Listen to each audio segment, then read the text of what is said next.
नमस्कार दोस्तों, my exam practice में आप सभी लोगों का बहुत बहुत स्वागत है। आप लोग देख रहे हैं TET, yes TET, CTET के 30 सुपर फास्ट प्रश्नों का विश्लेषण, जिसमें आपका इससे पहले 3 सीरीज हो चुकी है, आज चौथी सीरीज है और इससे पहले वाली 3 सीरीज देखना मत भूलिएगा।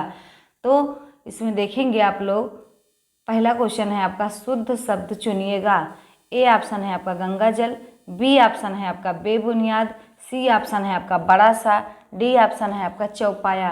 तो बताएंगे गंगा जल, बेबुनियाद, बड़ा सा, चौपाया में कौन सी वो होगा शुद्ध शब्द। तो आपका बड़ा सा हो जाएगा, सी ऑप्शन आपका सही हो जाएगा। अगला देखते हैं, बैताल पच्चीसी किस विशेषण का उदाहरण है? अपूर्ण संख्यावाचक का, विपूर्ण संख्यावाचक का, सी क्रमवाचक का, डी समुदायवाचक का। तो जो अपूर्ण संख्यावाचक है इसे बताइएगा बैताल पच्चीसी। तो आपका डी ऑप्शन सही हो जाएगा, समुदायवाचक। कैसे? क्योंकि बैताल पच्चीसी कह देने से पूरे बैताल में जितने 2500 भाग हैं 2500 का बोध हो जाता है। अगर 25वां होता तो आपका क्रमवाचक होता। अपूर्ण संख्यावाचक कब होता? जब कहते कुछ बैताल पढ़ना है आपको। तो बैताल पच्चीसी ना कहता कि 25 तो बोध ही हो रहा है आपका। अगला देखेंगे, आप वहाँ मत जाइए रेखांकित पद का पद परिचय होगा क्या? निषेधवाचक अव्यय, बी निपात, सी रीतवाचक क्रिया विशेषण, डी आपका स्थानवाचक क्रिया विशेषण। तो बताएंगे तीसरे का विकल्प क्या हो जाएगा। तो आप वहाँ मत जाइए, तो जो ये मत शब्द है ये निषेधवाचक अव्यय है। अगला देखेंगे, आने वाला क्षण लाल नजर आता है, रेखांकित शब्द का चयन पहचानिए। ए सदैव बहुवचन होगा, बी सदैव एकवचन होगा, सी बहुवचन होगा, डी आपका एक वचन होगा। तो चौथे का कौन सा विकल्प सही हो जाएगा? तो डी सही हो जाएगा, एक वचन। अगला देखते हैं, वह मेरी कार है।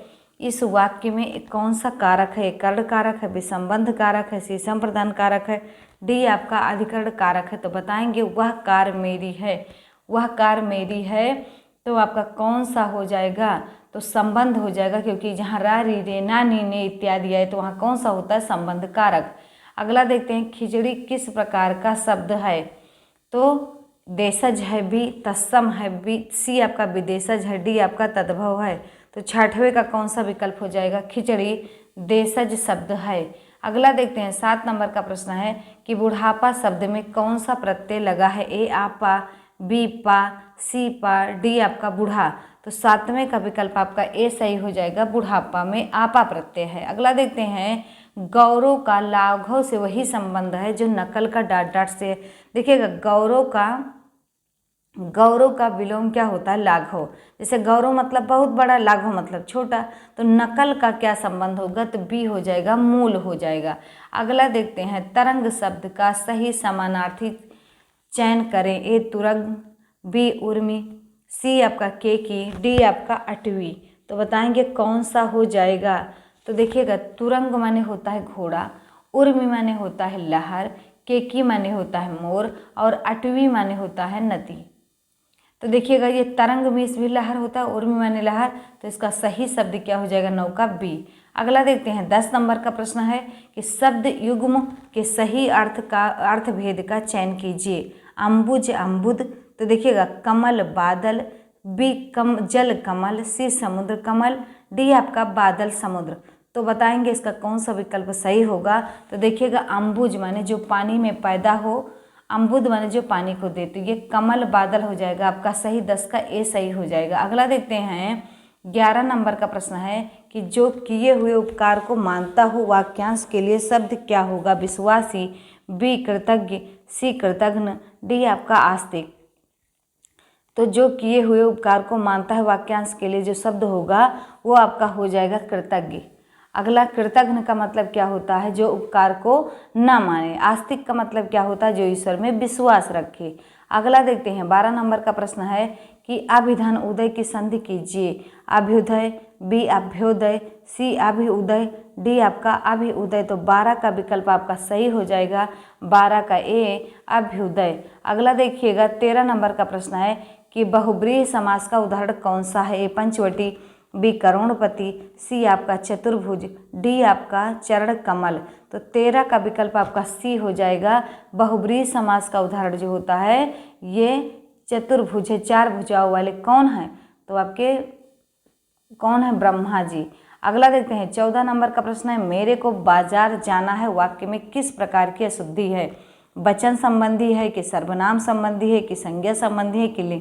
तो मेरे को बाजार जाना है, तो ये जो मेरे को आया है, मेरे को तेरे को, ये सर्वनाम संबंधी अशुद्धि है, यहाँ होना था मुझको बाजार जाना है। अगला देखेंगे 15 नंबर का प्रश्न है आपका कि एक तो नौकरी गई और पैसों से भरा बैग चोरी हो गया के लिए कौन सा मुहावरा उपयुक्त होगा?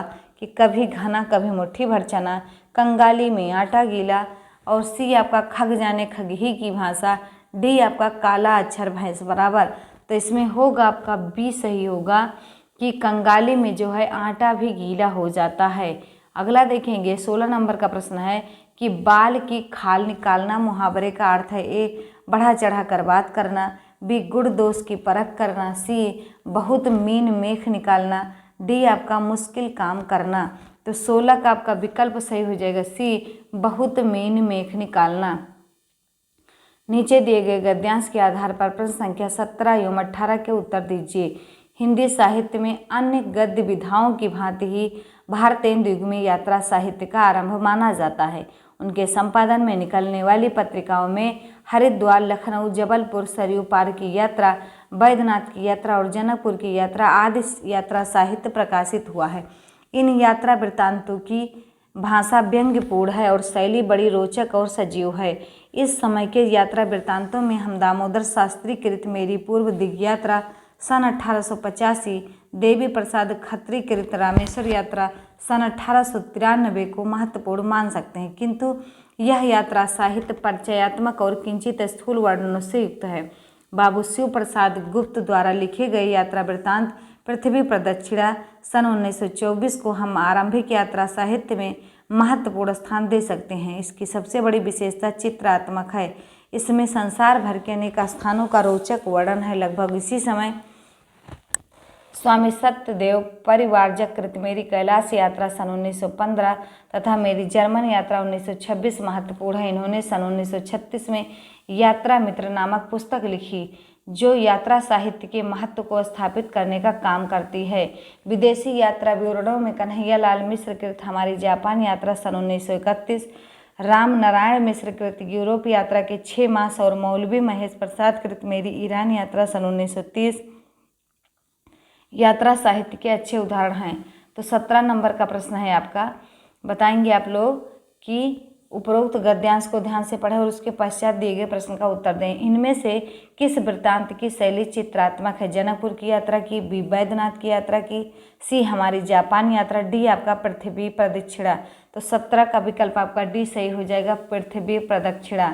अगला देखेंगे 18 नंबर का प्रश्न है कि इनमें से सबसे पहले कौन सा यात्रा वृत्तांत लिखा गया था? मेरी कैलाश यात्रा, मेरी जर्मन यात्रा, यात्रा मित्र, पृथ्वी प्रदक्षिणा। तो 18 का आपका विकल्प सही हो जाएगा ए मेरी कैलाश यात्रा। अगला देखते हैं शुद्ध शब्द छांटिए। शुद्ध शब्द छांटिए, इसमें बताइएगा आप लोग कि कौन सा शुद्ध हो जाएगा, अभ्यस्त होगा कि अभ्यस्त होगा, कि सी आपका अभ्यस्त होगा कि डी आपका अभ्यस्त होगा। तो इसमें कौन सा सही हो जाएगा? तो अभ्यस्त होता है, सी ऑप्शन आपका सही हो जाएगा। अगला देखते हैं तुम कहाँ पढ़ते हो में किस कोटि का विशेषण प्रयुक्त हुआ है? गुणवाचक का, बी प्रश्नवाचक का, सी संख्यावाचक का, डी आपका संकेतवाचक का। तो क्या हो जाएगा? प्रश्नवाचक हो जाएगा इसमें। अगला देखते हैं निम्नलिखित में से अव्यय है, बताएंगे प्राचीन, बी आपका मोटा, सी आपका गरीब, डी आपका और। तो देखेंगे प्राचीन आपका गुणवाचक विशेषण है, मोटा भी आपका गुणवाचक विशेषण है, गरीब भी आपका जातिवाचक संज्ञा है, लेकिन और जो है आपका ये समुच्चयबोधक अव्यय है।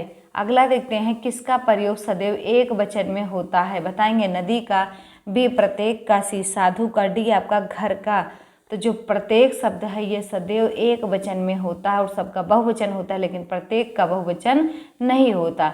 अगला देखेंगे प्रयोग के आधार पर शब्द भेद हैं, बताएंगे 2 होते हैं, बी 4 होते हैं, सी 6 होते हैं, डी 8 होते हैं। तो कौन सा हो जाएगा?